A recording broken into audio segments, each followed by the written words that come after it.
Hi అండి. మీరు ఎలా ఉన్నారు? నేను మీ లక్ష్మిని.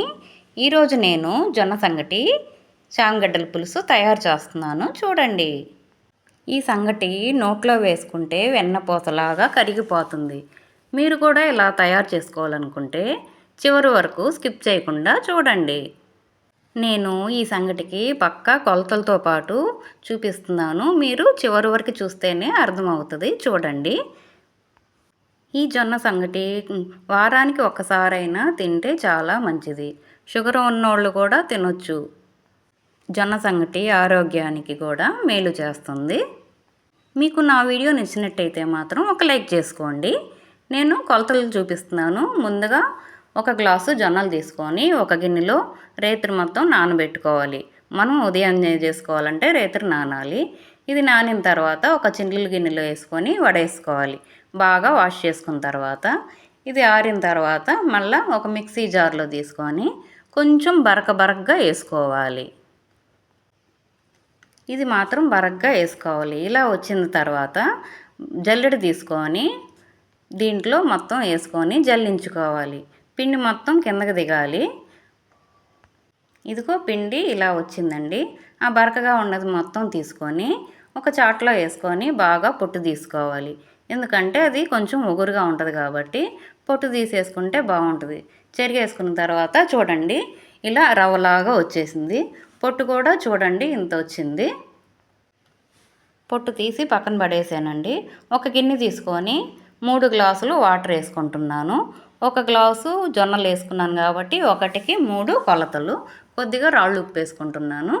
ఎసురు తెరిలిన తర్వాత ముందుగా తీసిన రవ్వ తీసుకొని ఒక చేత్తో వేసుకుంటూ కలదిప్పుకుంటూ వేసుకోవాలి. ఉండగట్టకుండా ఉంటుంది. అలా కలదిప్పుతూ ఉండాలి. కలదిప్పిన తర్వాత నేను కొంచెం నెయ్యి వేసుకుంటున్నాను. నెయ్యి వేసుకున్న తర్వాత ఒక 5 నిమిషాలు మగ్గనివ్వాలి. మగ్గిన తర్వాత తీసి చూడండి ఇలా రావాలి. ఇది కొంచెం ఉడికిందో లేదో చూద్దాము. ఉడికిందండి. ఉడికిన తర్వాత మనం ముందుగా పిండి తీసాం కదా, ఆ పిండి కొంచెం వేస్తూ కలపాలి. ఎందుకంటే ఉండొస్తుంది. ఉండలేకుండా కొద్దిగా వేస్తూ కలుపుతూ ఉండాలి. మీరు కొత్తగా చూసేవాళ్ళైతే మాత్రం సబ్స్క్రైబ్ చేసుకోండి. మీకు నచ్చిన వాళ్ళకి షేర్ చేసుకోండి. ఏమైనా చెప్పాలనుకుంటే కామెంట్లో తెలపండి. ఇది మొత్తం వేసి కలిపేసానండి. చూడండి మొత్తం అయిపోయింది. ఇలా కలిపిన తర్వాత 2 నిమిషాలు మగ్గాలి. ఇది ఈ ప్రాసెస్లో వేసిన తర్వాత ఇలా లూజ్గా వస్తుంది. కొద్దిసేపు మగ్గిన తర్వాత అది కూడా సరిపోతుంది.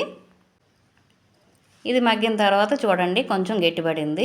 ఇది ఆరితే ఇంకా కొంచెం గట్టిగా వస్తుంది. మనం కావాలనుకుంటే మజ్జిగ వేసుకుంటున్నాను. నేను హాఫ్ గ్లాసులో కూడా చాలా కొంచెం వేసుకున్నాను తక్కువగా. మీరు నచ్చితే వేసుకోండి, లేకపోతే స్కిప్ చేసుకోండి. వెనకటి రోజుల్లో ఇలా వేసుకునేవాళ్ళు. సంగటి రెడీ అయిందండి.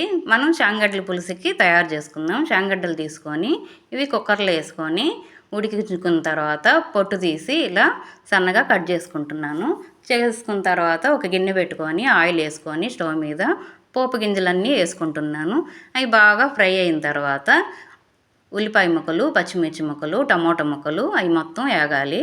సాల్టు, పసుపు అవి కూడా వేసుకొని బాగా కలపాలి. ఇది కలిపిన తర్వాత ఇలా రావాలి. ఇలా వచ్చిన తర్వాత మనం ముందుగా తీసుకున్న చామగడ్డల ముక్కలు కూడా ఇందులో వేసుకొని కలపాలి. ఈ మొత్తం వేసి కలిపిన తర్వాత కొద్దిగా చింతపండు పేస్ట్ వేసుకుంటున్నాను. అది వేసిన తర్వాత కొంచెం బెల్లం ముక్కేస్తున్నాను. ఇది మాత్రం స్కిప్ చేయబాకండి. బెల్లం వేస్తేనే టేస్ట్గా ఉంటుంది. కొద్దిగా వాటర్ వేసుకుంటున్నాను. తర్వాత తగినంత కారం వేసుకుంటున్నాను. కారం వేసుకొని అవి తెరిలేలోపు మనం కొంచెం శనగపిండి తీసుకొని వాటర్ వేసుకొని కలుపుతున్నాను. ఇలా బాగా తెరిలిన తర్వాత మనం ముందుగా శనగపిండి కలిపిన మిశ్రమాన్ని దీంట్లో వేసుకొని కలపాలి. కలిపిన తర్వాత బాగా తెరులుతుంది చూడండి. ఇలా చిక్కబడిపోతుంది. మీకు చింతపండు పేస్ట్ లేకపోతే చింతపండు రసం పిండుకోండి. లేకపోతే నేను ముందుగా వీడియో తీసాను, అది చూడండి. పులుసు అయిపోయింది. సంగటి కూడా అయిపోయింది. చూడండి ఎంత బాగా వచ్చిందో చూడండి. మీకు నా వీడియో నచ్చినట్టయితే మాత్రం ఒక లైక్ చేసుకొని షేర్ చేసుకోండి. Thank you. Bye bye.